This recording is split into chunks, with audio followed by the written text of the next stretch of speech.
Imagine waking up to the smell of salt water, the cries of gulls overhead, and the distant, rhythmic whoosh of waves crashing against the shore. This was everyday life for the trainers at BlueSea, a sprawling marine park nestled along the California coastline, a place where the wonders of the ocean were brought to life, or so it seemed, for millions of visitors each year. But beyond the dazzling smiles and synchronized splashes, behind the captivating performances and carefully crafted narratives, lay a world of hidden complexities, a world where the lines between entertainment and exploitation blurred, and where the consequences of captivity lingered beneath the surface like a dangerous riptide. Today, we're diving into the heart of that world. A world inhabited by dedicated professionals, magnificent creatures, and ultimately, a tragedy that would forever change the way we look at marine parks. Our story begins on a seemingly ordinary summer morning at BlueSea. The sun, a familiar friend to the park, was already high in the sky, casting a warm glow over the pristine turquoise waters of the Orca enclosure. The air buzzed with anticipation as staff prepared for another day of shows, educational presentations, and up-close encounters with the park's star attractions, its orcas. Two figures stand out amongst the bustling crowd. One is Elise Moreau. Picture her, athletic build, sun-kissed hair perpetually pulled back in a practical ponytail, and eyes that held a depth that hinted at her profound connection with the ocean and its inhabitants. She was a senior trainer at BlueSea, a seasoned veteran with over a decade of experience working with orcas. Her passion was palpable, her dedication unwavering. Elise wasn't just going through the motions. For her, this wasn't just a job, it was a vocation. She genuinely believed that she was enriching the lives of these magnificent animals, providing them with stimulation and care within the confines of their captive environment. She poured her heart and soul into her work, spending countless hours observing, interacting, and learning everything she could about orca behavior. She knew their individual personalities, their quirks, their preferences. She could anticipate their movements, interpret their vocalizations, and sense their moods with an almost preternatural accuracy. Her colleagues respected her, admired her.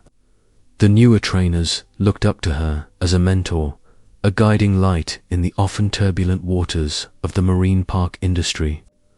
She was known for her patience, her empathy, and her unwavering commitment to the well-being of the animals under her care. But beneath her calm and confident exterior, a growing unease had begun to take root, a nagging feeling that something wasn't quite right. And then there was Kayla, a name that once evoked images of grace and power, but would soon become synonymous with tragedy. Kayla was a northern resident orca, a breathtaking creature of immense size and intelligence. She possessed the striking black and white markings, the powerful musculature, and the captivating presence that made orcas such compelling attractions. But Kayla's story, like so many captive orcas, began with a brutal capture from the wild. Torn from her family pod at a young age, she endured a series of transfers between different facilities, each move stripping away another piece of her natural identity. She had spent years performing in shows, confined to concrete tanks, and subjected to unnatural routines. While Kayla's performances were always met with roaring applause, it's crucial to remember that behind every perfectly executed jump, every synchronized splash, was a lifetime of deprivation and psychological stress. The constant confinement, the artificial social structures, the lack of natural stimuli all took a heavy toll on her well-dash. Being Elise, with her keen eye and empathetic nature, had noticed subtle changes in Kayla's behavior in the weeks leading up to that fateful day, little things, almost imperceptible to the untrained observer. A slight hesitation during a routine, a momentary lapse in focus, a subtle shift in her vocalizations. These were not overt acts of aggression, but rather subtle signals of distress, whispers of discontent emanating from a deeply troubled soul. She voiced her concerns to her superiors, detailing her observations and suggesting modifications to Kayla's training schedule. More enrichment, more opportunities for social interaction, a reduced performance load. But her suggestions were met with resistance, dismissed as oversensitivity or attributed to Kayla simply having an off day. The pressure to maintain the show, to meet revenue targets, and to uphold the park's image as a safe and family-friendly attraction overshadowed any concerns for Kayla's, well, being . It was a familiar pattern, a dangerous cycle of neglect and denial that permeated the marine park industry. The needs of the animals were often secondary to the demands of the business, and the voices of those who dared to speak out were often silenced or ignored. As Elise walked towards the Orca enclosure that morning, a sense of dread weighed heavily on her heart. She knew that something was brewing, that the delicate balance between human and Orca was about to be shattered. The air hung thick with an unspoken tension, a premonition of the impending storm. The cheers of the crowd, the upbeat music, and the dazzling spectacle of the show would soon be replaced by screams of terror and the chilling realization that some bonds were never meant to be forged in captivity. Today, the veil of illusion would be ripped away, revealing the terrifying truth that lay hidden beneath the surface. And Elise and Kayla would be forever bound by a tragedy that would echo far beyond the walls of BlueSea. The story of Elise and Kayla wasn't a sudden tragedy. It was a slow-motion car crash with flashing warning lights that were systematically ignored. It was a tragedy foretold, written in the increasingly erratic behavior of a magnificent creature pushed beyond its breaking point. Kayla, like many captive orcas, was a compilation of traumas. Imagine being snatched from your family, your ocean, your very identity, and thrust into a chlorinated box. It's no wonder she carried a heavy burden of stress, anxiety, and, yes, even rage. And that rage wasn't invisible. It manifested in subtle shifts, almost imperceptible at first. But Elise, with her deep understanding of Kayla, was the first to notice. A slight hesitation before a familiar trick, a fleeting blankness in Kayla's usually bright eyes, a barely perceptible tightening of her jaw. Small changes, yes, but significant in the delicate dance of trust and communication they'd developed. She started documenting these observations, meticulously logging every deviation from Kayla's normal behavior. She noted the increase in jaw pops, a known stress indicator in orcas, where they snapped their jaws audibly. She flagged instances where Kayla seemed disinterested in food rewards, a clear sign that something was amiss. She recorded the times. Kayla would isolate herself at the bottom of the pool, seemingly withdrawn and unresponsive. Elise wasn't just seeing quirks.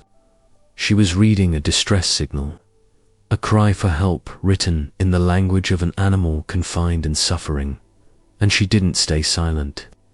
She raised her concerns with her superiors, senior trainers, the veterinary staff, even the park's management. She compiled her observations into detailed reports, presented alongside research on the detrimental effects of captivity on orca behavior. She pointed to studies showing increased aggression, shortened lifespans, and psychological distress in captive orcas compared to their wild counterparts. She wasn't advocating for the immediate release of Kayla. She understood the complexities of that situation. But she pleaded for changes to Kayla's routine, more enrichment activities to stimulate her mind, longer periods of free play to allow her to express natural behaviors, a reduction in the intensity and frequency of performance schedules to alleviate stress. She suggested introducing new interactive toys, creating simulated hunting scenarios, and even exploring the possibility of temporarily housing Kayla with another, more compatible orca to address her social isolation. But her pleas were largely dismissed. The response from management was a consistent, disheartening refrain. "Kayla's fine. She's just being an orca. Don't worry so much, Elise, you're too attached. The show must go on." The pressures of the park's anniversary celebration, the need to maintain attendance numbers, the lucrative revenue generated by Kayla's performances, these concerns consistently outweighed the well-being of both the animal and the trainer. There was a deeply ingrained culture of denial, a willful blindness to the mounting evidence of Kayla's distress, a belief that as long as the show went on, everything was all right. It was a dangerous delusion built on a foundation of complacency and greed. One incident stands out. A few weeks before the tragedy, during a particularly demanding training session, Kayla refused to surface for an extended period. Elise, fearing the worst, frantically signaled for assistance. The entire training team held their breath, bracing for the possibility of a medical emergency. Finally, Kayla re-emerged, seemingly unfazed, but the tension in the air was palpable. Later, Elise confronted the head trainer, again emphasizing the urgency of the situation. His response: "She probably just needed a nap. Orcas are dramatic." It was a dismissive and frankly reckless comment that perfectly encapsulated the park's overall approach to animal welfare. The warning signs became more frequent, more pronounced. Near misses during performances, Kayla's increasing reluctance to engage with certain tricks, instances of aggression towards other orcas in the pool, internal reports documenting similar incidents at other facilities where Kayla had been held, began to resurface in hushed conversations among the staff. Whispers of Kayla's troubled past, her traumatic capture, her history of aggression, spread like wildfire through the employee break room. The breakdown of safety protocols wasn't a sudden event. It was a gradual erosion, a slow decay caused by neglect and mismanagement. Corners were cut, procedures were overlooked, and concerns were ignored, all in the name of profit and the relentless pursuit of a perfect performance. Even the other trainers felt it, a growing sense of unease, a tightening knot of dread in the pit of their stomachs. They saw the subtle signs, the changes in Kayla's behavior, the park management's dismissive attitude, but fear, loyalty to the park, and the need to keep their jobs kept them silent. They were trapped in a system that prioritized spectacle over safety, profit over well-being, and ultimately illusion over reality. The unspoken truth hung heavy in the air. Something terrible was going to happen. It was only a matter of time, and sadly, the time was running out. The chilling 911 call, now a matter of public record, captured the raw horror. "She's in the water. The orcas got her. She's not coming up, ...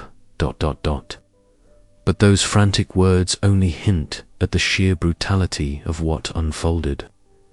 The attack itself was a maelstrom of chaos, a horrifying spectacle witnessed by hundreds. Imagine the screams, the splashing, the desperate cries for help lost amidst the churning water. Kayla, driven by forces we can only speculate on, unleashed a power that dwarfed any illusion of control. She didn't just playfully interact, she attacked with calculated ferocity. Eyewitness accounts, though traumatized and often conflicting, paint a consistent picture. Elise, initially stunned, fought valiantly, desperately trying to escape the relentless grip of the Orca. But Kayla, a creature of immense strength and agility, was relentless. She'd drag Elise down, hold her under for agonizing seconds, only to release her briefly before pulling her under again. The water, once pristine, turned crimson, a stark testament to the violence unfolding beneath the surface. Children screamed, parents recoiled in horror, and the festive atmosphere of the anniversary celebration dissolved into abject terror. Trainers on the poolside, frozen in disbelief at first, scrambled to intervene. They deployed nets, attempted to distract Kayla with food, blasted sonic deterrents, all to no avail. Kayla remained fixated, her actions a chilling display of raw, untamed power. It was as if the accumulated trauma, the years of confinement, the forced performances, had finally erupted in a single devastating act. The agonizing minutes stretched into an eternity. Finally, after what seemed like an impossible struggle, Kayla was coaxed into a separate enclosure. Elise's lifeless body was recovered from the pool, the vibrant orange of her wetsuit now stained a horrifying red. The silence that descended upon the stadium was deafening, broken only by the wails of distraught spectators and the distant sirens growing louder. The arrival of emergency services brought a semblance of order to the chaos, but the horror lingered. Paramedics worked frantically, but it was too late. Elise Moreau, the beloved trainer, the Orca whisperer, was gone. The media response was instantaneous and overwhelming.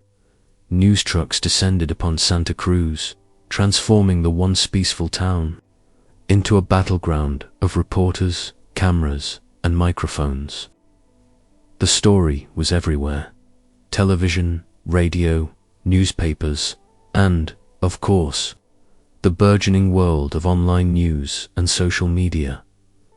The public outcry was deafening. Animal rights activists seized upon the tragedy as a stark indictment of Orca captivity. Protests erupted outside BlueSea and other marine parks across the globe. The internet exploded with outrage, grief, and calls for change. Petitions demanding an end to Orca captivity garnered millions of signatures. Celebrities weighed in, adding their voices to the growing chorus of condemnation.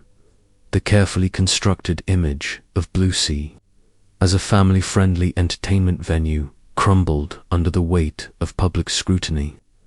The park was immediately shut down, its future uncertain. Investigations were launched by OSHA and other regulatory agencies. Lawsuits were filed, seeking to hold BlueSea accountable for its alleged negligence. The autopsy report, when released, detailed the horrific extent of Elise's injuries, confirming the brutality of the attack. The report served as a grim reminder of the sheer power of these magnificent creatures and the inherent risks involved in keeping them confined.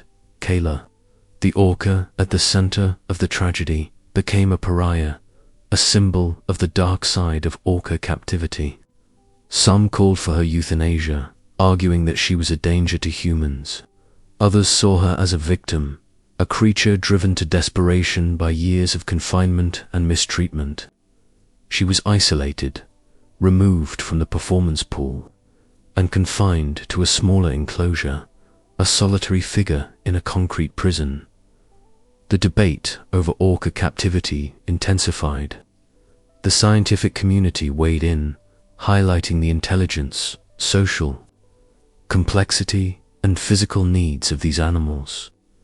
The ethical implications of keeping them confined in artificial environments were fiercely debated. Documentaries expose the harsh realities of orca captivity, detailing the physical and psychological toll on these magnificent creatures. The legacy of Elise Moreau became intertwined with the movement to end orca captivity. She became a symbol of the human cost of this controversial practice, a reminder of the risks involved in interacting with these powerful animals in a confined environment.